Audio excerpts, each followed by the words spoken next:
મિત્રો અમુક પ્રોપર્ટી એવી હોય ને કે જેને જોઈને તમારા મોઢામાંથી વાવ નીકળી જાય. આ એવો જ ફ્લેટ છે. જબરજસ્ત મોટો તમારો વેસ્ટિબ્યુલ, ક્લાસિક સાઇઝનો તમારો ફોર્મલ લિવિંગ. તમારા વેસ્ટિબ્યુલમાંથી જેવા એન્ટ્રી કરો ને એટલે તમને પહેલો બેડરૂમ મળી જાય અને તમે ગેસ્ટ બેડરૂમ બનાવી શકો. અટેચ ટોયલેટ સાથે મળવાનો છે. મિત્રો મારા આખા કેરિયરમાં આવો ફ્લેટ મેં ક્યાંય જોયો નથી. આ તમારો ફેમિલી લિવિંગ છે. અહીંયા તમને પેન્ટ્રી મળી જાય છે ફેમિલી લિવિંગની બાજુમાં. આ તમારો સેકન્ડ બેડરૂમ, જાયન્ટ સાઇઝના બેડરૂમ છે. 11,500 square feet super built-up area છે. કાર્પેટ બહુ જ મસ્ત છે. આ રીતનું શાનદાર ફર્નિચર તમે બનાવી શકો.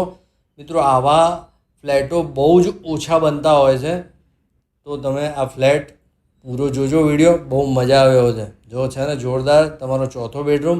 હજી હું તમને જે એરિયા બતાવવાનો છું ને તમારી તબિયત ખુશ થઈ જશે. જો આ રીતે તમે અહીંયા લોન્જ એરિયા બનાવી શકો. રાઈટ સાઈડમાં તમે જુઓ છો આ તમારા ઠાકોરજીને બિરાજમાન કરવા માટે મંદિર, જબરજસ્ત મોટું તમારું કિચન. મિત્રો બહુ જોરદાર લોકેશન પર આ પ્રોપર્ટી આવેલી છે. આ તમારો ડાઇનિંગ આવી ગયો. મિત્રો આ ફ્લેટ બહુ જ પ્રીમિયમ છે. 5 સ્ટાર કેટેગરીનો ફ્લેટ છે. અહીંયાથી તમારી બાલ્કની તમે યુઝ કરી શકો. વધુ માહિતી માટે અત્યારે 7 સ્ટાર રિયાલિટીનો સંપર્ક કરો.